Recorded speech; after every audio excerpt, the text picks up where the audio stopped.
and Mark Messier, and that was the final tally of the game. Our mobile player of the game tonight, 1 goal, 2 assists, always a main man for the Oilers on defense. No question about his performance tonight, Charlie Huddy. Charlie, this was a complete reversal from the last game where the Oilers played well in the first and faded in the second and third. Tonight you played, I'd say, not your best first period, but in the second and third you really shut down Philadelphia. Yeah, that's for sure. We came out a little bit slow at the start, and I'm sure they realized that last game we got those 2 quick goals on them, and they wanted to come out and have a good start, and they did. They worked hard and got a couple of quick goals on us. We had some bad plays, in their end and coming back. We didn't have guys picking up guys in our end, and they got 2 quick goals on us. Charlie, I'd have to rank your goal as perhaps the most important of this game. We're going to go back with the scoreboard clock reading less than 2 minutes to go. Charlie Huddy will get the puck, and you just ripped this one. Yeah, that's for sure. It was a great pass by Paul Coffey, and I just fired it at the net, and we usually, on the power play, we've been having time at the points to let the shot go, and we've been trying to get guys in front to screen the goalie, and it was fortunate enough to get by him. Well, that came at 18:23, and after the first period of play, it was 3-2, and of course the Philadelphia Flyers would never score again. Charlie, A, did you sense a weakness in Pelle Lindbergh, and B, did you sense the Flyers were tired? I guess maybe Pelle got a little bit tired. We had a lot of shots, and I guess the scouting report on him is if he has a lot of shots, he gets a little bit tired, and he doesn't have those water bottles, I guess, that he realized that he needed, and getting dehydrated, and it does tire you out somewhat, and I guess that had a little bit to do with it. What about the Flyers as a team, though? I think they did get a little bit tired maybe near the end. Our guys started to skate well in the second and third period, and when you have guys like Mark Messier and Glenn Anderson, Jari Kurri skating at you all the time, and they're only using 4 defensemen, it makes it pretty tough on a defenseman back there. You don't have much time, and their guards are taking the body very well. What were you most proud of tonight that the Oilers were able to do? Well, I'd have to say not getting rattled when we were down 2 goals, holding our own and just fighting back. And when we got close, we didn't try to open it up and try to get that goal really early. And then again, when it was tied, we just held our own and we waited it out, and we were very patient, and we were fortunate enough to get a big goal. Charlie, yesterday, I'm assuming you were at the NHL luncheon at the convention center. Glenn Sather said, not that we didn't respect the Islanders last year, but we're afraid of the Philadelphia Flyers. What do the Flyers have that the Islanders didn't have last year? Well, I think probably they don't have as many injuries as the Islanders did last year. They had quite a few injuries, and this year the Flyers, they have a lot of young guys, and they realize that they're in the Stanley Cup Finals, and they're working very hard out there, and they're taking the body well, and especially the first game in Philadelphia, they played a great game. And we realized that these young guys, they wanted to beat us, and there's no way the guys wanted to give it up. And we just said we're going to have to outwork them along the boards, be able to take the hit and and hit them back and try to tire them out. All right, Charlie, 1 goal, 2 assists, great game, and a big win. Thank you. Thanks, Al. Charlie Huddy of the Edmonton Oilers, our mobile player of the game. And for being accorded that honor, we'd like him to receive a handsome multicolored windbreaker from Toyota Line's fine line of genuine Toyota sportswear. And we're going to give him a Kodak disc camera. Just pull it out of your pocket, and it's ready, aim, shoot, and smile, because you're going to get it with the Kodak disc. And so the Edmonton Oilers at home now have a chance to win the Cup at home. A 5-3 win and a 3-1 lead in the 1985 Stanley Cup. Mobil 1 synthetic motor oil. The technology behind it gives this driver engine protection he can depend on. And this driver.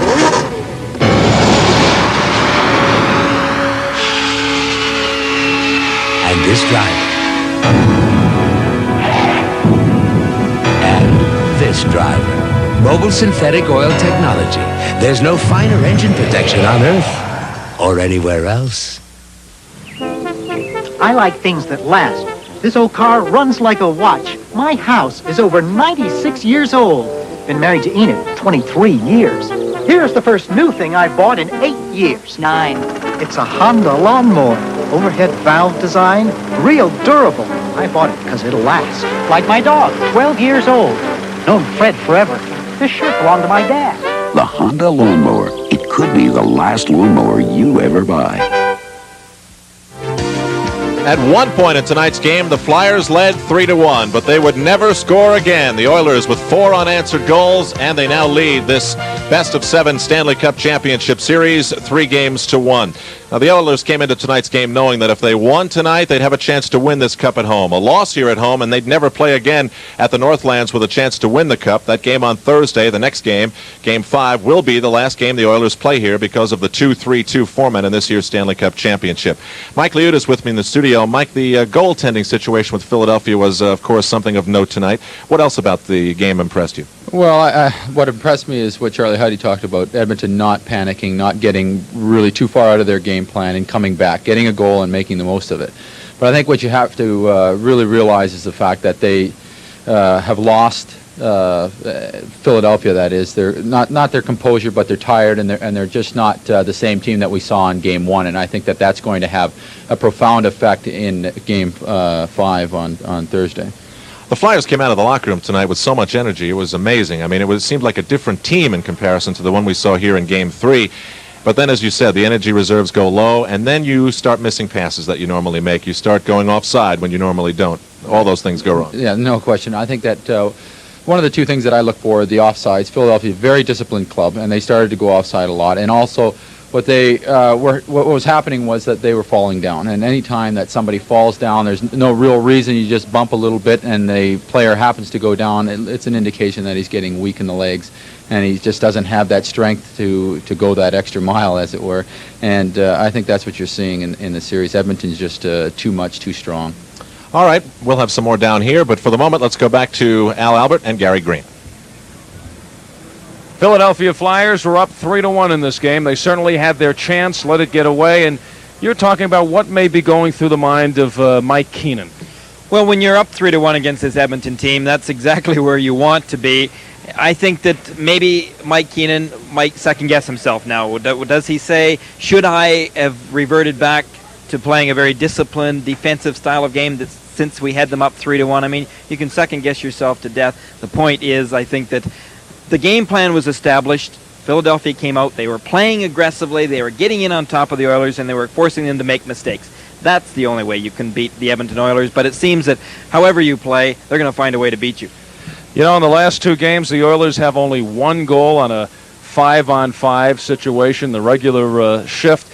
In game number 3, they scored 4 goals on a 4-on-4, or rather 3 goals. And here tonight, they score 4 goals on a power play. Well, I think the power play for the Edmonton Oilers was certainly extremely good tonight, but I think it also showed that the Philadelphia Flyers are getting pretty weary in their own end zone. When you have to play against the Edmonton Oilers in your own end zone, because that's what you're talking about when they're on the power play, then you get caught in situations whereby you have to use all the energy possible. You've got to move quickly.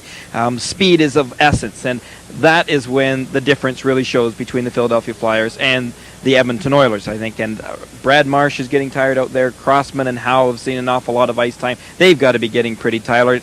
And overall, even the forwards look like they're slowing down just a pace or two. Speaking of getting tired, the goaltenders. Grant Fuhr will be playing his 30th straight game on Thursday night. He was sensational here tonight. And Pelle Lindbergh pulled for the second straight game.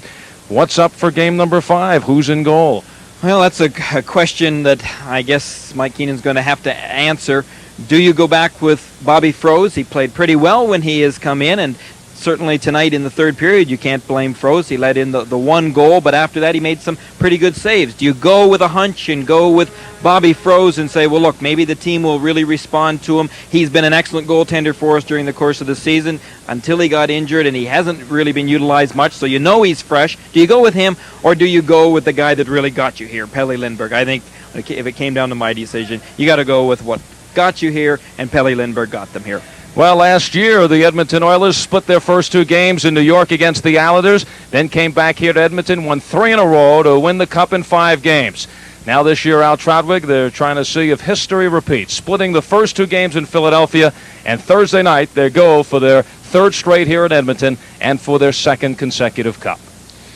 And Al, as we look ahead to that game on Thursday night, we really don't know what Mike Keenan is going to do. He's made some surprising moves. But whenever you get down in a series, it's up to a team to say, okay, let's take it one period, one game at a time. And that leadership's got to come from the coaches. What would you like to hear the coaches say for Philadelphia?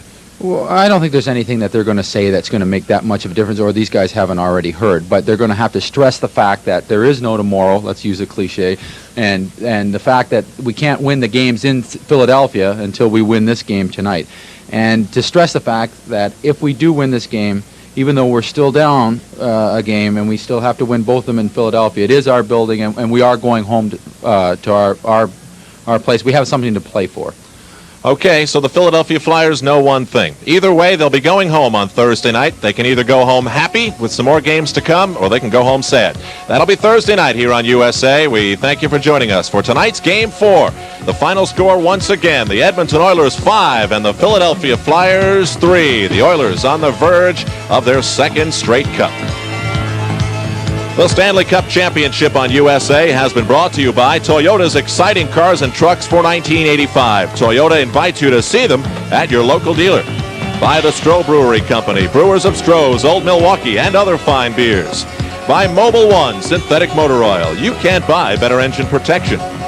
By Armor All. It's science, but it works like magic. And by Ford and your local Ford dealer, who invite you to drive the new Ford Escort. Have you driven a Ford lately? Game 5 of the Stanley Cup Championship takes place right here at the Northlands Coliseum on Thursday night. It starts at 9 p.m. Eastern Time, and the mission for Philadelphia will be to stop the biggest party since last year at this time in Edmonton. Until then, for Al Albert, Gary Green, and Mike Luit, I'm Al Trautwig. Good night from Edmonton, Alberta. The executive producer of USA Sports is Jim Zrake. Tonight's game was produced by Mark D. Stolberger and directed by Henry Irazawa. Our associate producers at the USA Broadcast Center, Tim Rapley, and here in Edmonton as we say goodbye to Stephen Fetter. USA Sports production coordinator is Barbara Travers.